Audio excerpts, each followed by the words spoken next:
Good evening. February 11th on the Alan Osborne show. And woo, what a shit show we've got today. This is not national politics, although there's enough of that stuff. Who else wants to slap the crap out of the Biden's new press secretary? I swear to God, she sees everything his way except the truth. Anyway, that's the end of national politics because we got to get into panhandle politics in Walton County, the capital of corruption for the state of Florida. It's amazing, but it probably beats out Dade, Miami, and those kind of places, you know. I don't know.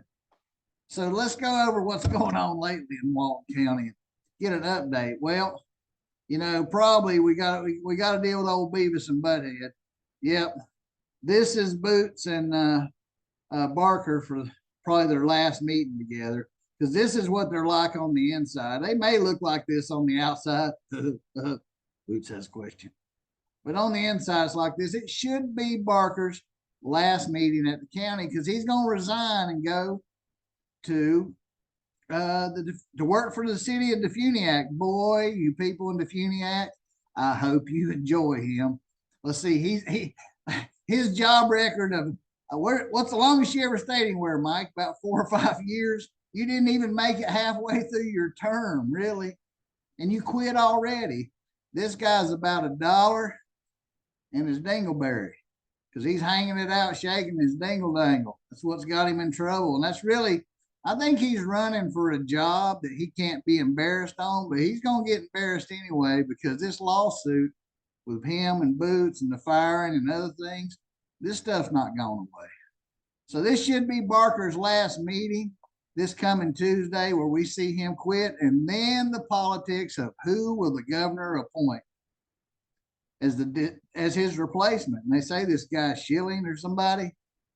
I have no idea what they're pushing through here, and we're going to get to that. But this will be a shit show because we can't go with just 4 commissioners because we could do nothing. Everything be 2-2, and a 2-2 vote is a failed vote. So we need some kind of majority, and and every month that goes by is a month we don't have a majority in Walton County if we're not going to have a special election. So the term that gets appointed gets shorter and shorter to the next election. But we got to get rid, and so we'll be ready. We'll be rid of Butthead, but we won't be rid of Beavis. We'll still be stuck with Boots, and that's a whole nother tragedy in itself. Here he is about to drool on himself. Anyway, so that's what's going on locally, but also we've got a huge stink besides that going on. Don't forget about remember the tax thing? That's still going on in the background of who knew what. And the same people that tried to bring you the damn tax are now out there trying to hurry up and borrow 40 million. That might be in on for infrastructure and other things. I mean, you got 40-some million going into Funiac Airport. Barker and them all supported that. Now he's getting a job. I mean, this is quid pro quo at its finest in local politics. So now that we didn't pass a tax, all those people are going to rally and try to borrow enough money and force us in a position that we may have to pass a tax. So it's basically just circumventing what the voters just defeated by referendum of 70%. It's right at 69, 70% of the people said that our county was misusing our money and they're not doing it right. We shouldn't be paying another sales tax. That's what they said. They said no new tax. The same people are trying to turn around and borrow money, and it just doesn't stop.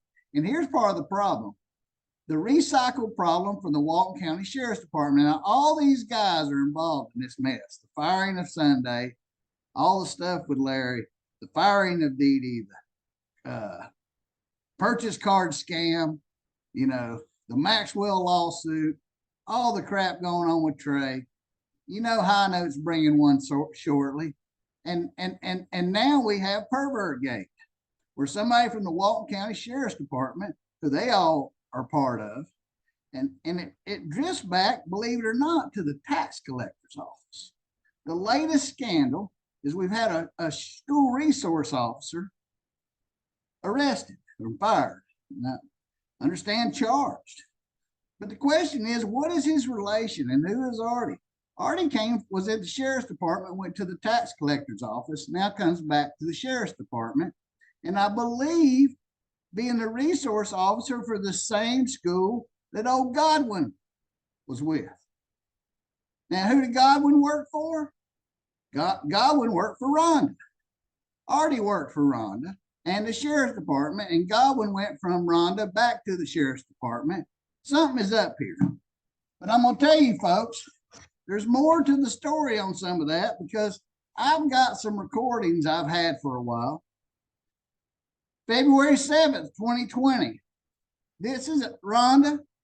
Now, you know I like you and you're a nice person, but right now that flag you're holding represents my Constitution. And we have a separation of church and state and fairness and how we do our job. We don't get to make up our own rules.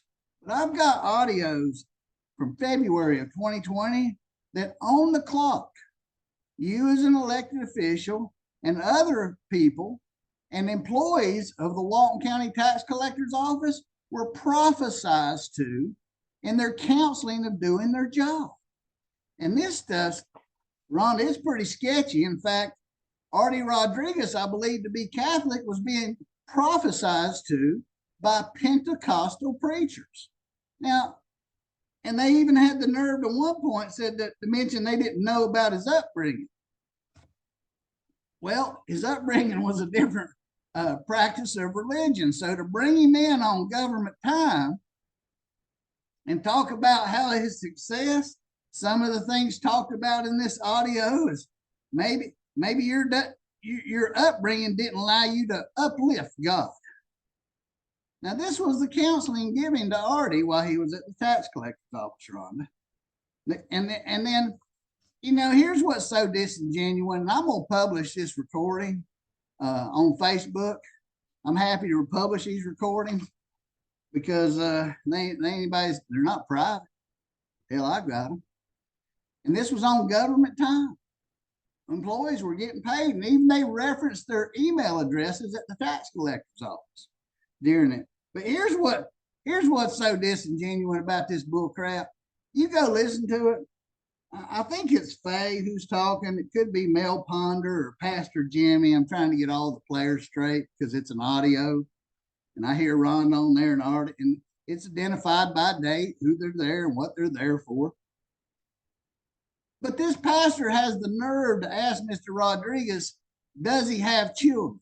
And after he answers yes, then they proceed to tell him all the things that God told them, like personally, about what he was going to do for Artie's children. But let me ask you a common sense question.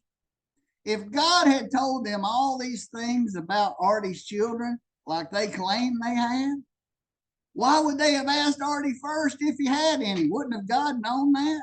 And wouldn't have God filled in these prophets that Artie had children before they asked him? Folks, this is a classic line of questioning of people who are grasping for information and then emboldening it to other people to hear what they want to hear in the name of God. That's shameful, because then God didn't come to talk to any of these people. And this whole recording and counseling session is bullshit. It goes on to talk about supernaturally what this employee should be doing. Supernaturally? Are you fucking kidding me? And I think it was Mel Ponder or Pastor Jimmy that says, I saw you with pistols on. Well, he's an ex-deputy genius. Yeah, you guys are real prophetic. Yeah, would you search him out on Google? And you are anointed. You have a crown of authority from God. No, he was the deputy tax collector because he got hired into that job description. Rhonda says, keys to get the county to move to the next level. This spiritual stuff has nothing to do with the goals of the county tax collector office or the people of Walton County. This is the weirdest counseling session and inappropriate, unethical, not a violation of church and state. And they even go on to comment on there about the organizational development, more notes I rest, and to release his anointing upon the tax collector's office. Folks, this is out there. This is not where that goes. And then there's another recording I'll post when I put this stuff out there from a woman named Lisa Henderson, who evidently is an employee of the tax collector's office. Pastor Faye and Jimmy and Rhonda, they tell her stuff like she's a supervisor or some leadership role there.